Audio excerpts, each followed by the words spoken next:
NCERT exemplar exercise 2.1 chapter name is polynomials class 9 question number first है which one of the following is a polynomial. किसी भी expression को polynomial होने के लिए वेरिएबल के ऊपर जो पावर होती है वो होल नंबर में होना चाहिए। होल नंबर हम जानते हैं 0 1 2 3 4 5 ये सब नंबर जो पॉजिटिव नंबर होते हैं और प्लस 0। लेकिन होल नंबर डिसाइड करने से पहले जो वेरिएबल है अगर डिवाइड में है या रूट में है तो उसको पहले कन्वर्ट करना पड़ेगा। उसके बाद हम देखते हैं कि जो एक्सप्रेशन है उसमें वेरिएबल के ऊपर पावर होल नंबर में है या नहीं। अगर होल नंबर में है तो पॉलिनोमियल है, नहीं है तो नहीं है। इसमें देखो x ये डिवीजन में है, ऊपर लेके जाओगे तो x टू पावर 2 क्या बदल जाएगी, x टू पावर -2 हो जाएगी। तो माइनस वाली वैल्यू होल नंबर तो नहीं होती, इसका मतलब ये पॉलिनोमियल नहीं है। यहां पे देखो under root 2x, x under root के अंदर है तो रूट की वैल्यू जो होती है अगर इसको तुम कन्वर्ट करते हो तो ये हो जाता है, मतलब इसके ऊर पार ऐसे लिख सकते हो। ये तो फ्रैक्शन में है, होल नंबर तो नहीं है, इसका मतलब ये भी पॉलिनोमियल नहीं है। अब इसको देखते हैं, देखो x स्क्वायर है, 3x है, 3/2 है। जैसे मैंने तुमको बताया कि √2 को ऐसे भी लिख सकते हो लेकिन ऊपर मल्टीप्लाई के फॉर्म में लेके जाना पड़ेगा। तो तुम लेके गए इसको तो ये माइनस ऐसा हो गया, राइट। अब ऐसा हो गया तो x है, मल्टीप्लाई करोगे, हम जानते हैं मल्टीप्लाई में जो पावर होती है वो ऐड होती है। तो 3/2 और इसको ऐड करोगे तो ये इस तरह से आएगा। यहाँ पे हो जाएगा 2/2 कैंसिल करोगे 1, यानी x के ऊपर जो पावर यहाँ पे आएगी 1 आएगी और यहाँ पे 2। देखो ये भी होल नंबर है, ये भी होल नंबर में है, मल्टीप्लाइड फॉर्म में भी है, राइट। इसका मतलब ये एक पॉलिनोमियल है क्योंकि इस पे वेरिएबल के ऊपर पावर होल नंबर में है। तो हमारा ऑप्शन सी करेक्ट हो जाएगा, राइट। ये नहीं होगा क्योंकि ये डिवीजन में है, ऊपर जाएगा तो क्या हो जाएगा, माइनस में हो जाएगा। माइनस तो होल नंबर नहीं होता ना, नेगेटिव साइन के साथ। तो इसका मतलब ऑप्शन ये करेक्ट है, जबकि देखने से क्या लग रहा था ये करेक्ट शायद से नहीं हो, correct. Alright, under root 2 is a polynomial of degree. Under root 2 एक कांस्टेंट पॉलिनोमियल है। जैसे अंडर रूट 2 मैंने लिख दिया, 3 लिख दिया, 5 लिख दिया, एक न्यूमेरिकल वैल्यू लिख दी तो उसकी डिग्री कितनी हो, उसकी डिग्री होती है हमेशा 0। कैसे, जैसे अंडर रूट 2 है, अगर मैं इसके सामने x टू पावर 0 रख दूं तो कोई फर्क नहीं पड़ेगा। क्यों, क्योंकि हम जानते हैं x टू पावर 0 का वैल्यू ही 1 होता है। तो इसकी जगह अगर मैं 1 रख दूं, मल्टीप्लाई करूं तो √2 आ जाएगा। इसका मतलब कोई भी कांस्टेंट पॉलिनोमियल या कोई भी रियल नंबर अगर मैं ले लूं, उसके सामने x टू पावर 0 कर दो तो उससे फर्क नहीं पड़ेगा, राइट, क्योंकि उसकी वैल्यू सेम ही रहती है। तो कोई भी कांस्टेंट पॉलिनोमियल न्यूमेरिकल वैल्यू अगर तुमको मिलती है, उसकी डिग्री पूछी जाए तो वो हमेशा होगी 0। तो यहाँ पे ये ऑप्शन हो जाएगा करेक्ट, ठीक है, easy. Degree of the polynomial, यहाँ पे हमको डिग्री क्या होता है, जो पॉलिनोमियल में हाईएस्ट पावर होती है उसको बोलते हैं डिग्री।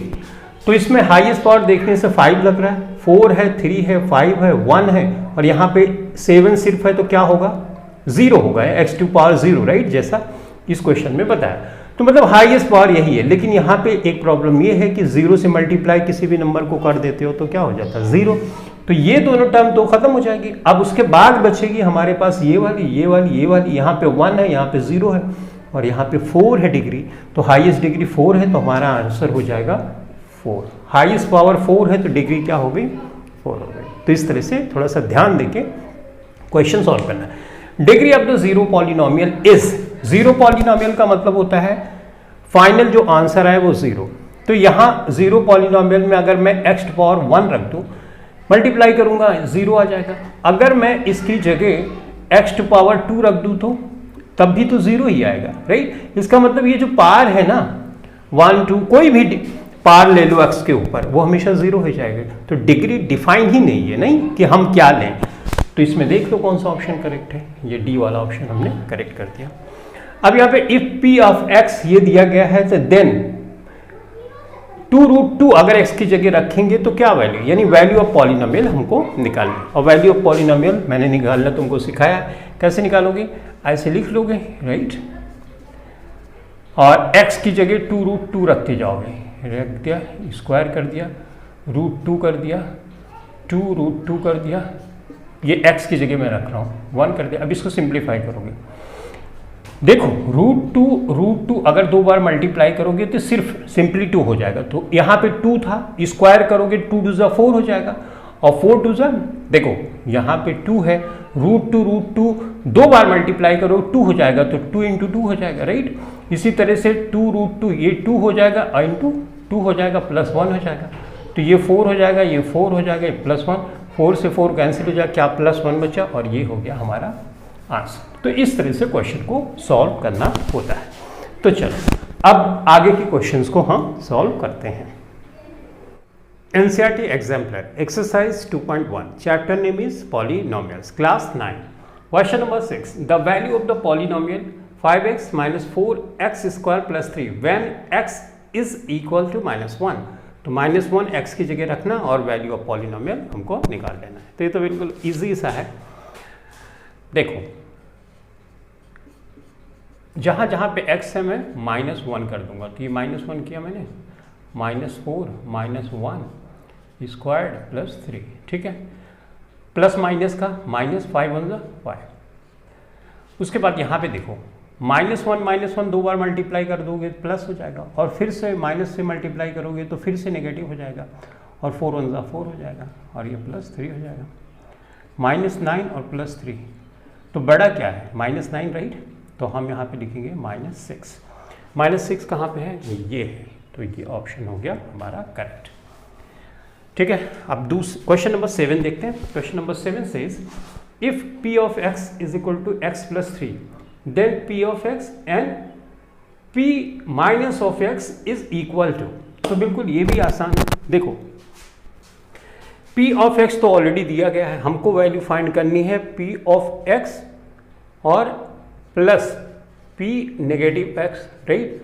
तो p ऑफ x की वैल्यू यहाँ पे देखो x प्लस 3 दिया है, तो हम x प्लस 3 रख देंगे, ठीक है। उसके बाद p of minus x, right, तो x की जगह तुमको माइनस एक्स करना होगा, करेक्ट, तभी तो p ऑफ माइनस एक्स होगा। तो ये हमने रख दिया -x और +3 हो गया। इसको सिंप्लीफाई करेंगे क्योंकि ऐड करके यही वैल्यू हमको निकालनी है, तो x प्लस 3 हो जाएगा, और ये -x हो जाएगा और +3 हो जाएगा, माइनस प्लस कैंसिल, 3 3 6, तो 6 आ गया आंसर, और ये आंसर है डी। इस तरह से हमने इसको भी सॉल्व कर लिया। Zero of the zero polynomial is, zero polynomial का मतलब जिसका कोएफिशिएंट 0 होता है, तो कोई भी नंबर रखोगे वो 0 ही हो जाता है, वो जीरो पॉलिनोमियल है। अब उसका जीरो फाइंड करना है, तो जीरो समझते हो, जीरो का मतलब एक ऐसी वैल्यू जो पॉलिनोमियल में रखने से उस पॉलिनोमियल की वैल्यू 0 हो जाती है, उस वैल्यू को जीरो ऑफ पॉलिनोमियल बोलते हैं। तो जीरो पॉलिनोमियल का मतलब 0 ही है पूरा, और जीरो ऑफ पॉलिनोमियल का मतलब जो पॉलिनोमियल है वो 0 नहीं है, उस पॉलिनोमियल में कोई वैल्यू तुम रखोगे तो वो पॉलिनोमियल जब 0 हो जाएगी तो उस वैल्यू को जीरो ऑफ पॉलिनोमियल बोलते हैं। एनीवेज जीरो पॉलिनोमियल मैंने ये लिख दिया। अब इसका जीरो फाइंड करना है, तो इसमें तो कुछ भी हो सकता है, मैं 1 रख दूं तब भी 0 हो जाएगा, यहाँ पे इसकी जगह मैं कुछ भी रखते जाऊंगा 1 2 3 4 तो 0 ही हो जाएगा। तो इसके कितने जीरोस हैं, तो कितने भी natural number, any real number तुम लिख सकते हो, नेचुरल नहीं, कोई भी रियल नंबर तुम लोगे वो सब 0 होंगे, जीरो पॉलिनोमियल के एनी। अब इसमें तुमको डाउट हो सकता है, नॉट डिफाइंड भी कुछ लोग बताएंगे, लेकिन तुम्हारी बुक में है any real number, bye convention any real number is a zero of the zero polynomial. तो कोई भी रियल नंबर, वैसे भी तुम देखो लॉजिकली ये 0 है, ये मान लो कि तुमने x टू पावर 2 ले लिया, ठीक है, इसकी डिग्री तो डिफाइन नहीं। अब x की जगह तुम 1 रखो, 2 रखो, 3 रखो, कोई सा भी नंबर रखोगे 0 हो जाएगा ना, तो कोई भी रियल नंबर रखोगे तो 0 हो जाएगा, तो सारे नंबर क्या होंगे, 0 होंगे ऑफ द जीरो पॉलिनोमियल। तो इस तरह से तुमको लॉजिकली समझना है। जीरो ऑफ द पॉलिनोमियल मतलब इसमें कौन सी वैल्यू x की जगह रख दूं कि पॉलिनोमियल की वैल्यू 0 हो जाए, तो x की वो वैल्यू हुई जीरो ऑफ द पॉलिनोमियल होगी। तो देखो 2x प्लस 5 है और इसको मैंने किया p ऑफ x, अगर ये पूरी वैल्यू 0 हो जाए तो x की वैल्यू ऐसी कंडीशन में जो निकलेगी वो जीरो ऑफ द पॉलिनोमियल होगी। तो सिंप्लीफाई कर लो, प्लस है इधर जाएगा माइनस हो जाएगा, तो x बराबर होगा -5/2, क्योंकि मल्टीप्लाई में है तो डिवाइड, -5/2 ये है तुम्हारा ऑप्शन। ठीक है, इसी तरह से इसको भी सॉल्व कर लेते हैं। अब x की कौन सी वैल्यू तुम रखोगे यहाँ पे, क्योंकि इसमें भी 0 ही पूछ रहा था, x की कौन सी वैल्यू रखोगे जिससे पूरी पॉलिनोमियल 0 हो जाए। तो वैसा गेस करोगे तो गड़बड़ हो जाएगी ना, तो फैक्टराइजेशन मेथड से इसको हम सॉल्व कर सकते हैं। मिडिल टर्म स्प्लिटिंग मेथड इस्तेमाल हम करेंगे। तो देखो ये 2 है 4 है, 4 2 6 हुआ, यहाँ पे नेगेटिव है तो हमारा जो 7 आएगा ना वो हमेशा घटाने पे ही आएगा, यानी एक बड़ा साइन होगा पॉजिटिव का, एक छोटा, तो इस तरह से कुछ होगा। तो 4 दूनी 8 हो गया, 8 में से 1 घटाओगे तो 7 आ जाएगा, तो बस तो 8 - 1 = x। देखो अभी भी 7 ही है, 8 - 1 खाली स्प्लिट कर दिया 2 हिस्सों में, और इस तरह से स्प्लिट किया कि इसको मल्टीप्लाई करोगे तो a और c का प्रोडक्ट आए, 2 4 = 8 होगा, राइट। अब देखो 2x² किया, 8x किया, माइनस x किया, -4 किया, तो यहाँ पे 2x मैंने कॉमन ले लिया, तो यहाँ पे बचा x + 4, यहाँ पे -1 में कॉमन ले लूँगा तो बचेगा x + 4, x + 4 हुआ हमारे पास, और 2x - 1 हुआ, राइट। तो ये तो हमको पॉलिनोमियल में 2 फैक्टर्स इस पॉलिनोमियल के मिल गए। अगर पॉलिनोमियल इक्वेशन बना रहता है तो हम इसको 0 कर देते हैं। अब यहाँ से वैल्यू निकाल सकते हो, तो x + 4 = 0, तो x = क्या हो गया -4, एक वैल्यू तो ये हो गई। दूसरी वैल्यू हो गई 2x - 1 = 0, तो 2x = माइनस उधर जाएगा प्लस, तो x = क्या हो जाएगा, मल्टीप्लाई में तो डिवाइड। तो ये 2 वैल्यू ऐसी होगी जिसको रखने से पॉलिनोमियल 0 हो जाएगी। तो ये जीरोस हैं, -4 एक 0 है और 1/2 एक 0 है इस पॉलिनोमियल का। तो यहाँ पे 1/2 ऑप्शन दिया गया है, तो 1/2 पे तुम टिक कर देना, और इस तरह से हमने कर लिया क्वेश्चन को सॉल्व। तो अब हम सॉल्व करेंगे नेक्स्ट क्वेश्चन को। NCERT exemplar exercise 2.1, chapter name is polynomials, class 9। Question number 11, if x to power 51 plus 51 is divided by x plus 1, the remainder is।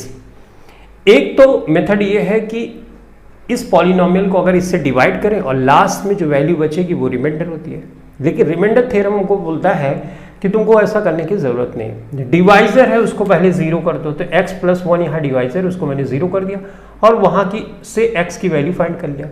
x की वैल्यू जो है इसको पॉलिनोमियल में डायरेक्ट रख दो तो तुमको रिमाइंडर मिल जाएगा। ठीक है, तो रख देते हैं। x की जगह -1 रखा और 51 रखा और +51। देखो यहाँ पे ऑड पावर है तो ये साइन जो नेगेटिव में है नेगेटिव में ही रहेगा। अगर इवन में होता, जैसे -1 2 बार आता तो माइनस पॉजिटिव हो जाता, तो ये वैल्यू तो -1 ही रहेगी और ये 51 है, तो 51 में से 1 माइनस करोगे तो आ जाएगा 50। यहाँ पे आंसर तुम्हारा होगा डी। ठीक है, इस तरह से तुमको करना है। दूसरा है if x + 1 is a factor of the polynomial then the value of k। अगर इस पॉलिनोमियल का x + 1 एक फैक्टर है तो इस पॉलिनोमियल में इससे डिवीजन लगाओगे तो रिमाइंडर आ जाएगा 0। करेक्ट। अब x की वैल्यू यहाँ से हम निकाल सकते हैं, x + 1 = 0, देन x -1 निकाल सकते हैं। करेक्ट। और हम ये जानते हैं कि ये इसका एक फैक्टर है, तो इससे निकली हुई वैल्यू को जब मैं इससे रखूंगा तो ये पॉलिनोमियल की वैल्यू पूरी 0 होनी चाहिए। तो मैं रखूंगा 2x + kx = 0। किस कंडीशन में, जब मैं इसकी वैल्यू -1 रखूंगा। अब 2 यहाँ -1 रख दिया मैंने, यहाँ पे k रख दिया, ये -1 रख दिया, 0। तो ये इवन में है तो इसका मतलब ये प्लस में हो जाएगा, यहाँ पे 2 आएगा, ये -k हो जाएगा 0। तो -k = प्लस में है, इधर जाएगा माइनस में हो जाएगा, माइनस कैंसिल, k = 2। तो इस तरह से 2 वैल्यू आ गई। यहाँ पे देखो 2 कोई ऑप्शन मौजूद है, हाँ ये सही है, तो इसका मतलब ऑप्शन सी और आंसर होगा 2। यहाँ पे देखो x + 1 is a factor of the polynomial. Factor है तो रिमाइंडर 0 आएगा अगर x की वैल्यू तुम रखोगे, यानी x + 1 = 0 कर दोगे, राइट। डिवाइजर 0 कर दोगे, x की वैल्यू फाइंड करोगे। x की वैल्यू अगर तुम पॉलिनोमियल में रखोगे और रिमाइंडर 0 आ गया तो इसका मतलब x+1 उस पॉलिनोमियल का एक फैक्टर होगा। अगर कुछ रिमाइंडर आ गया तो रिमाइंडर थ्योरम के हिसाब से तो हम जानते हैं रिमाइंडर आ गया तो इसका मतलब फैक्टर नहीं है, करेक्ट। तो चलो देखते हैं। अब इसमें देखो तुम थोड़ा सा ये ध्यान में रख सकते हो, चीज़ों को फटाफट कर सकते हो अगर तुमको ये अंडरस्टैंडिंग हो। ये प्लस है, ये प्लस है, ये प्लस है, ये प्लस है, करेक्ट। देखो यहाँ पे कोई पावर नहीं है तो क्या पावर होगी, x टू पावर 0 होगी। देखो और 0 क्या होता है, इवन नंबर में आता है। इवन है, इवन है, 2 इवन में है और 2 ऑड में है, करेक्ट। और अगर मैं तुम यहाँ पे तुम 1 वैल्यू -1 रख दो तो ऑड वाला तो माइनस में ही रहेगा, इवन वाला चेंज हो जाएगा, राइट, प्लस में हो जाएगा, तो ऑड इवन कैंसिल हो जाएगा। तो इस लॉजिक से करोगे तो यहाँ पे तुम डायरेक्ट रख दो बी में और चेक कर लो। देखो ये 3 कर दिया और -2 कर दिया प्लस -1 कर दिया और +1 कर दिया। ये -1 की वैल्यू मुझे कहाँ से मिली, मुझे x+1 = 0 तो x = -1 यहाँ से मिली, ठीक है। जब मैंने डिवाइजर को 0 किया तो x की वैल्यू वहाँ से फाइंड की, x की वैल्यू पॉलिनोमियल में रखी, पॉलिनोमियल की वैल्यू 0, तो इसका मतलब इस पॉलिनोमियल का ये एक 0 होगा। लेकिन चेक करना पड़ेगा क्या 0 होता भी है कि नहीं। ये -1 ही रहेगा क्योंकि ऑड है, और ये +1 हो जाएगा, ये माइनस में ही रहेगा और ये प्लस में रहेगा। माइनस से प्लस कैंसिल, माइनस से प्लस कैंसिल, हो गया 0। तो ऑप्शन ये सही है। बाकी के जो ऑप्शन है तुम उसमें -1 की वैल्यू रखोगे ना तो तुम देखोगे 0 नहीं हुआ, कुछ ना कुछ जरूर बच जाएगा। तो तुम चाहो तो प्रैक्टिस करके खुद से देख लेना। डन।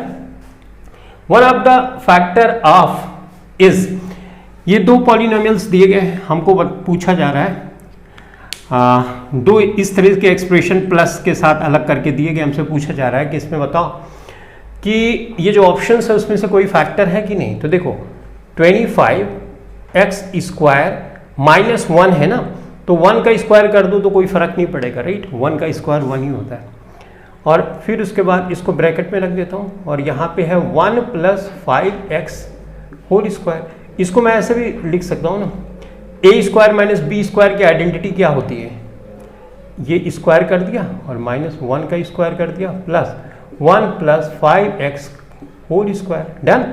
तो a² - b² की आइडेंटिटी होती है a + b। a की जगह यहाँ 5x है, b की जगह 1 है, तो a + b और a - b ये लिख सकता हूँ, यहाँ पे प्लस कर दिया।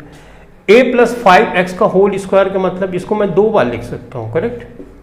ये देखो करेक्ट लिख सकता हूँ कि नहीं।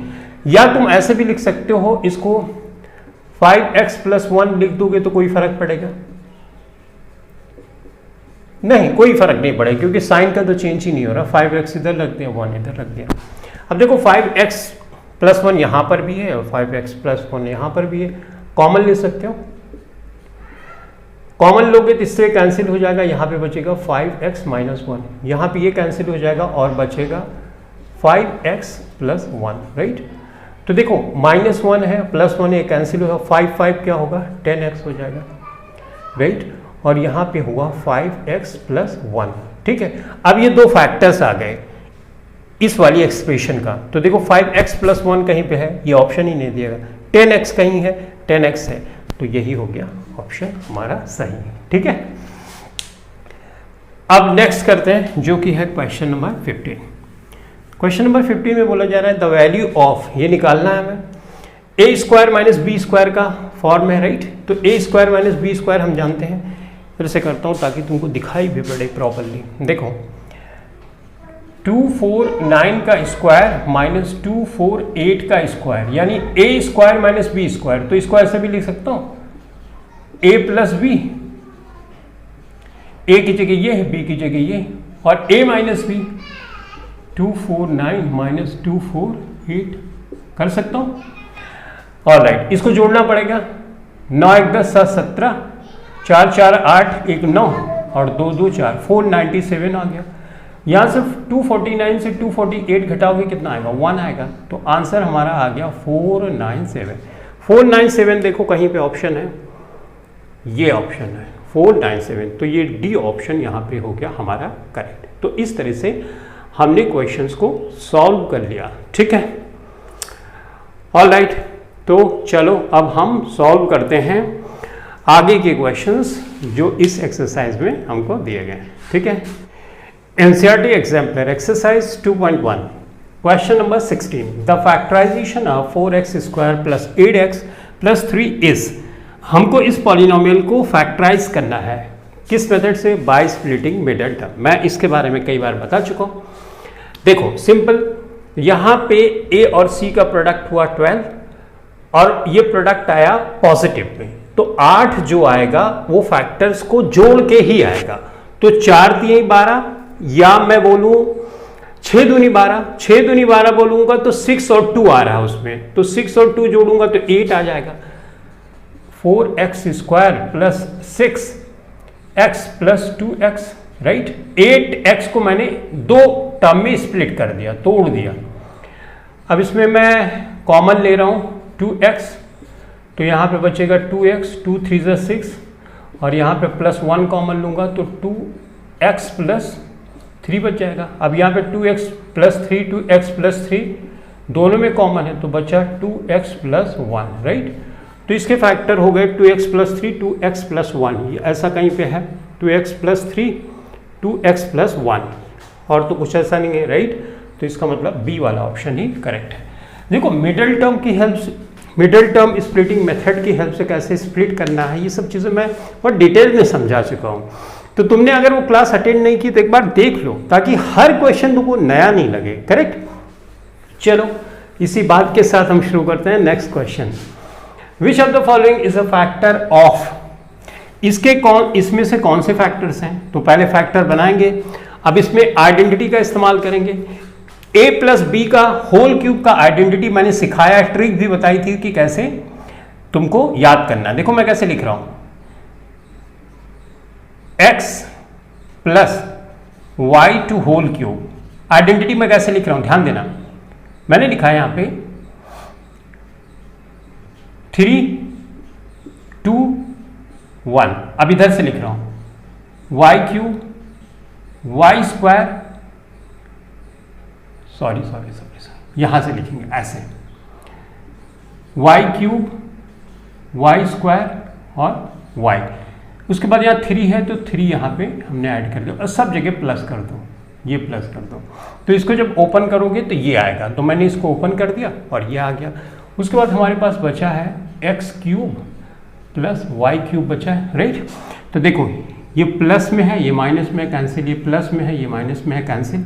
हमारे पास ये है, इसमें मैं 3xy कॉमन ले लूँ तो यहाँ पे क्या बचेगा, सिर्फ x बचेगा, और यहाँ पे क्या बचेगा, सिर्फ y बचेगा। तो दो फैक्टर हो गए 3xy और x प्लस वाई। तो यहाँ पे दो फैक्टर में से देखो कोई फैक्टर मौजूद है कि नहीं है, 3xy। देखो ये डी वाला ऑप्शन मौजूद है, राइट। तो इसमें से एक फैक्टर, इसका एक फैक्टर 3xy है, दूसरा फैक्टर x प्लस वाई है। जो दिया नहीं गया, हमको सिर्फ एक ही फैक्टर बताना था। देखो अ फैक्टर तो हमने बता दिया, right. Okay, the coefficient of x in the expansion x plus 3 का होल क्यूब।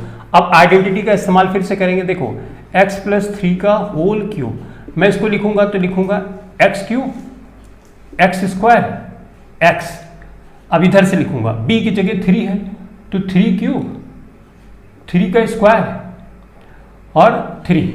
अब यहाँ पे 3 3 का मल्टीप्लाई कर दूंगा और पॉजिटिव साइन लगा दूंगा।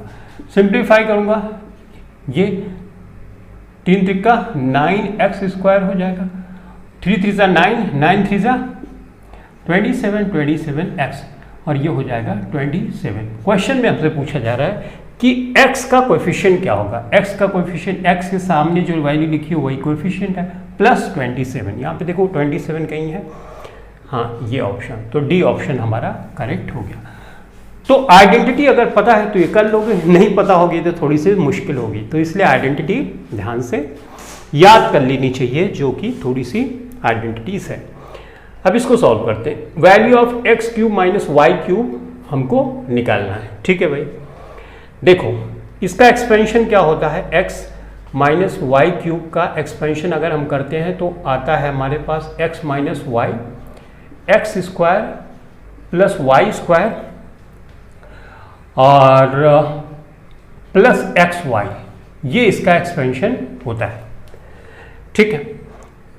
तो अब हम इसमें कुछ तो चेंज करना पड़ेगा ना, नहीं तो वैल्यू कैसे, तो उसको चेंज करने के लिए इसको पहले सिंप्लीफाई करते हैं, तो शायद यहाँ से रास्ता हमको दिख जाए। क्रॉस मल्टीप्लाई किया, एक्स स्क्वायर वाई स्क्वायर और यहाँ पे एक्स वाई हो गया, ये -1 है, क्रॉस मल्टीप्लाई करोगे तो ये क्या होगा, -xy इधर आ जाएगा, राइट। मैं डायरेक्ट लिख रहा हूँ, ये हो गया।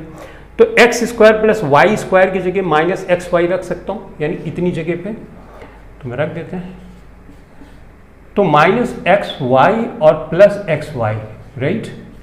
अब ये क्या हो जाएगा, तो 0 हो जाएगा, और x माइनस वाई, किसी भी संख्या को 0 से मल्टीप्लाई करते हो तो क्या होगा, सब कुछ 0, तो 0 का कोई ऑप्शन है, हाँ ये सी वाला ऑप्शन है, तो इसका मतलब ये आंसर हमारा सही। इस तरह से हमने क्वेश्चन सॉल्व कर लिया। तो चलो अब इस एक्सरसाइज के बाकी बचे 2 क्वेश्चंस को भी सॉल्व कर लेते हैं। एनसीईआरटी एग्जाम्पलर एक्सरसाइज 2.1 का क्वेश्चन नंबर 20 है, if 49x square minus b is equal to 7x plus 1/2 in bracket 7x minus 1/2, find the value of b is, ठीक है। तो b की वैल्यू, यहाँ पे जो b है उसकी वैल्यू फाइंड करना है, तो बड़ा आसान है। कैसा, देखो यहाँ पे हमने लिखा 49x square minus b is equal to 7x plus 1/2, इसको a मान लो, इसको b, तो a प्लस बी 7x 1/2, तो a minus b, a plus b, a minus b का फार्मूला लगा दो, तो 7x का स्क्वायर माइनस 1/2 का स्क्वायर, यानी a square minus b square का एक्सपेंशन ये होता है, तो हमने इस तरह से लिख दिया। अब इसको सिंप्लीफाई करो, 49x स्क्वायर हो गया और ये 1/4 हो जाएगा, 2 2 ज़ा 4, राइट। यहाँ पे देखो 49x स्क्वायर है और यहाँ पे माइनस बी है, करेक्ट। देखो सब कुछ सेम है, 49x स्क्वायर 49, यहाँ पे b की जगह 1/4 है, राइट। तो अगर तुम कंपेयर करोगे तो -b is equal to -1/4, minus दोनों साइड एक कैंसिल हो गया, b इज इक्वल टू 1/4, तो 1/4 कहाँ पे, ये है, तो ये ऑप्शन हमारा करेक्ट हो गया। तो इस तरह से इस क्वेश्चन को सॉल्व करना था। If a plus b plus c is equal to 0, तो हमको वैल्यू फाइंड करनी है a³ plus b³ plus c³ की वैल्यू फाइंड करनी है। ये बहुत ही फेमस आइडेंटिटी, बहुत ही फेमस आइडेंटिटी है, उसका कॉन्सेप्ट यहाँ पे इस्तेमाल किया जाएगा। कौन सा कॉन्सेप्ट है भाई, a³ plus b³ plus c³ minus 3abc, a plus b plus c, उसके बाद a square plus b square plus c square minus ab minus bc minus ca। Identity मैं पढ़ा रहा था तो पूरा बता। अब बोला जा रहा कंडीशन कि इसको 0 कर दो, अगर इसको 0 कर दोगे तो पूरी वैल्यू 0 हो जाएगी, करेक्ट, क्योंकि ये मल्टीप्लाइड फॉर्म में है, तो 0 हो गया। अब 0 हो गया तो इस चीज़ को ऐसे भी तो लिख सकते हो, a³ plus b³ plus c³, तो ये माइनस में है तो इधर लेके जाओगे तो प्लस में हो जाएगा। ये क्या, ये तो पूरा 0 हो गया ना, क्योंकि इस क्वेश्चन में दिया गया इसको 0 कर दो, 0 से मल्टीप्लाई करोगे पूरा 0 हो जाएगा, तो यहाँ तो 0 ही बचा। अभी माइनस को इधर लेके जाओगे तो 3abc आएगा, और यही पूछा जा रहा है, a³ plus b³ plus c³ बराबर क्या होगा, 3abc। 3abc कहाँ है, ये है, और यही हो गया हमारा आंसर। तो देखा तुमने कितनी आसानी से हमने एक्सरसाइज 2.1 के सारे क्वेश्चन सॉल्व कर लिए, ठीक है।